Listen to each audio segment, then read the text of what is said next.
Mas vamos lá. Jesus veio a eles, caminhando sobre o mar. Aí, quando Jesus vem, os discípulos ficaram com medo, mas Jesus disse, no 27, tranquilizai-vos, sou eu. Jesus fala. Aí Pedro, o que eu acho mais bacana disso é Pedro olhar para Jesus. É o Senhor, eu vi o Senhor. Você conhece o Senhor? Você conhece Jesus? Conhece, não conhece? Então, na dificuldade, o que você fala para Jesus? Senhor, me ajuda, eu quero, Senhor, quero caminhar, né? E aí você fala para o Senhor, Senhor, eu estou aqui, quero caminhar contigo nas águas, como Pedro fez. E você tem que dizer isso mesmo, você tem que olhar para Jesus, Jesus está vindo, caminhando na água, que é a água revolta da vida, da nossa existência, dentro da sua família, está lá, a onda caindo para cá, caindo para lá, Jesus chegou, você viu o Senhor, você já conhece o Senhor, e Ele fala, vem. Aí você vai. E dá um pisão. Não é assim que você faz? Pedro fez o quê? Ele foi. E o que aconteceu? Ele chegou na água, lá bonitão. Bonitão, Pedro, né? Forte. Estufou o peito, falou, lá Jesus, Jesus, você está aí, finge que você é Jesus, eu sou aqui, eu sou Pedro, hein? E ele vai.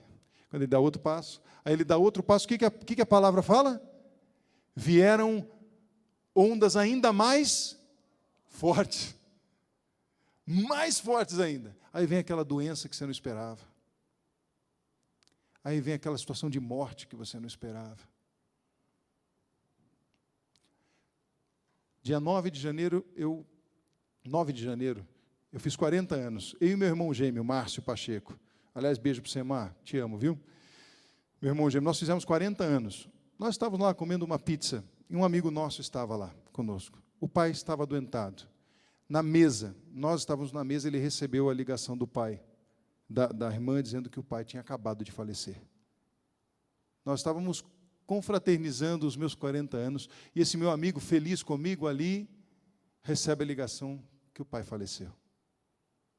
Uma tristeza para nós, sem dúvida. É um vento que vem e que derruba qualquer ser humano, qualquer coração que fica em confraternização, vai por água abaixo ali. Porque é algo que não se quer viver. Apesar de ser a única certeza que temos da vida é que vamos morrer, mas, e claro que vamos para o céu, que queremos, pelo menos temos lugar guardado, o Senhor já guardou esse lugar para nós, né? Nós temos que caminhar para lá. Mas o Antônio, que está hoje vivendo um momento de luto com os pais, lá em Bebedouro, beijo para o Tony, Cíntia, queridos, está lá, acabou de sepultar o pai ontem. E o que faz um casal como esse para viver esse momento difícil? Então, vamos lá, Pedro deu esse passo e veio a onda mais forte ainda. O que aconteceu com Pedro? E o que acontece com Pedro? O que acontece? Pedro começa a afundar. Por que Pedro começa a afundar? Porque ele teve medo. Pedro teve medo. Pedro teve medo. Redobrando a violência do vento, teve medo e, começando a afundar, gritou, Senhor, salva-me. No mesmo instante, Jesus estendeu-lhe a mão, segurou-o e lhe disse, homem de pouca fé, por que duvidaste? Meus queridos, o medo nos tira o foco do centro. Nós rezamos aqui, o padre, antes de começarmos as pregações, o Santíssimo estava exposto aqui, e o padre Eduardo olhava para Jesus e dizia, olhe para o Senhor, Ele precisa ser o centro da nossa vida, o centro da nossa existência, porque quando tiramos o olhar do Cristo, quando perdemos o foco, nós afundamos. Provavelmente, aqui não está dizendo assim. Aqui está somente dizendo que Pedro teve medo, que o medo se abateu sobre Pedro. Ele é um homem humano, como nós. Está dizendo ele teve medo. Imaginem, tentem imaginar a cena, a situação. Um homem, como uma mulher, um homem, enfim, você, dando o passo, se sentindo firme. Por que Pedro estava firme? Porque ele olhava para Jesus. Ele via o Senhor.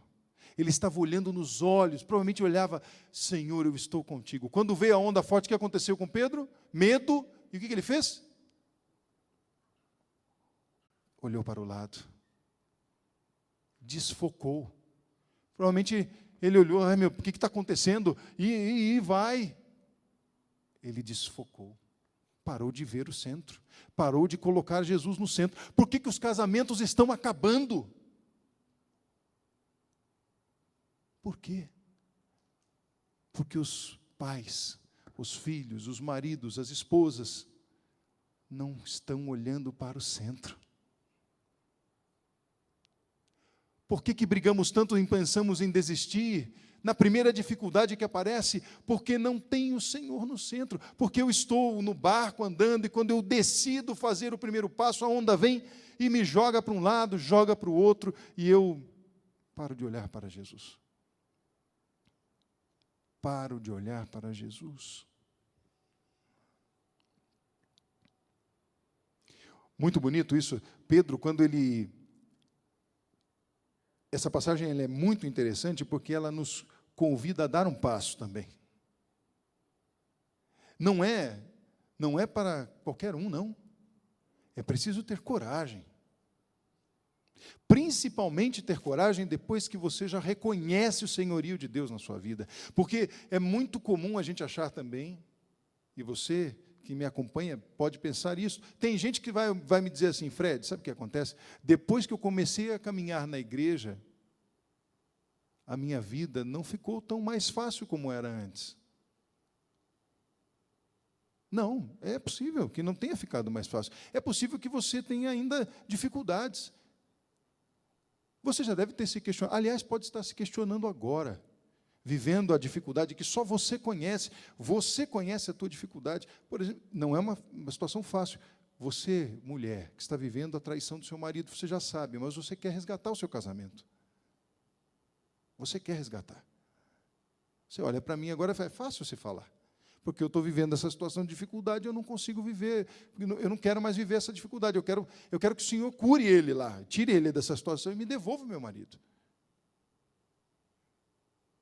E você olha para Deus e ainda fala assim, ó, Senhor, por que eu, que tanto estou contigo, caminhando na igreja, vivendo o sim que eu dei para o Senhor, tenho que passar por uma situação dessa?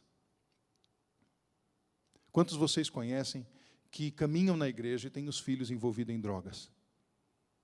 Conhecem alguém assim? E o que diz uma mãe, um pai desse que fez tudo pelo filho e que coloca o coração diante de Deus falando e fala para o Senhor, Senhor, por que eu, Senhor? Por quê?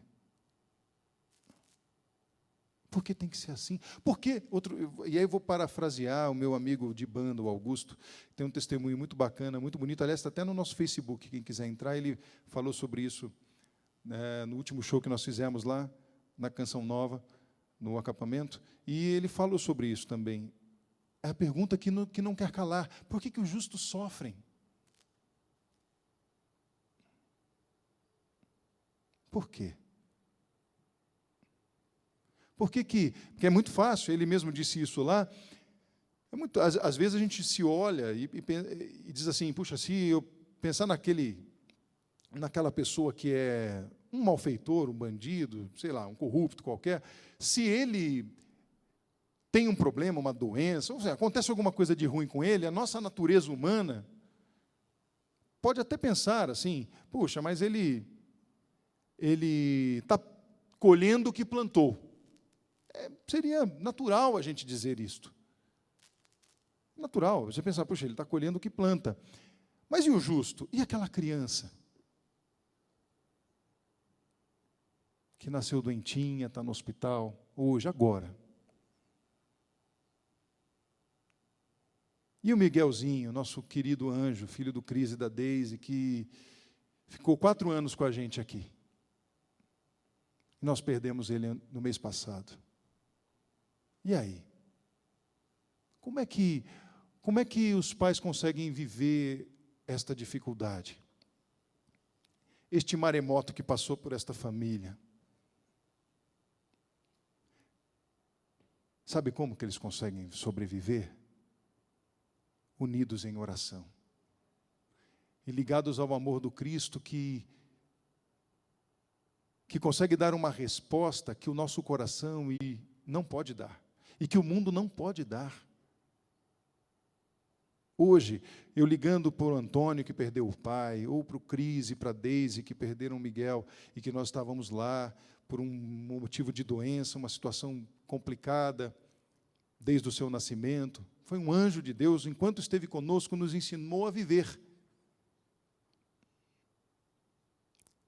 E nós olhamos para um casal assim e percebemos o quanto a vida deles hoje é importante para nós. Não porque eles são melhores do que nós, mas porque nunca tiraram os olhos do centro. Nunca tiraram os olhos do centro. Até o último minuto, eles ficaram com Jesus, confiantes que o Senhor estava fazendo o melhor. É incompreensível aos meus olhos, aos teus olhos. Isso que você está passando hoje pode ser incompreensível. Mas a família estava unida, rezando, adorando o Senhor, dizendo: o Senhor sabe tudo, sabe algo que eu não sei. Deus sabe alguma coisa. Deus, Ele dá para nós algo que nós não conseguimos vivenciar no toque, mas nós conseguimos vivenciar na alma. É a certeza da vitória dEle que já foi dada. Portanto, hoje, viver a dificuldade é certo. Viver a dificuldade é uma coisa concreta, é fato, você pode viver, está vivendo ou vai viver, ponto. Agora, escolher pelo medo, escolher ficar cravado na depressão, no medo e na decisão da autolamentação e da autopiedade, isto é erro. Deus não nos criou para ser derrotados. Fracos somos. Paulo nos diz. Paulo nos ensina. Paulo vem dizer para nós: eu sou forte quando sou fraco. Sou fraco, sim, sozinho, quando quero decidir por mim, quando quero escolher o caminho mais fácil.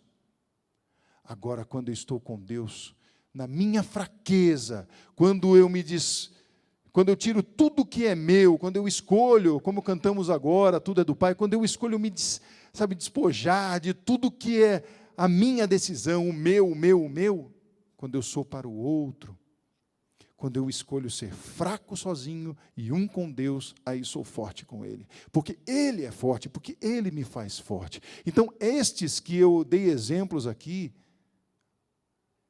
com toda a licença do mundo, né? E eu sei que o coração deles acolhe essa homenagem que faço a eles hoje, usando os exemplos que são concretos para nos melhorar e para nos dar exemplos de vivência. E quando nós pegamos esses exemplos concretos que vocês conhecem na vida de vocês, nós temos a certeza de que Deus nunca nos abandona.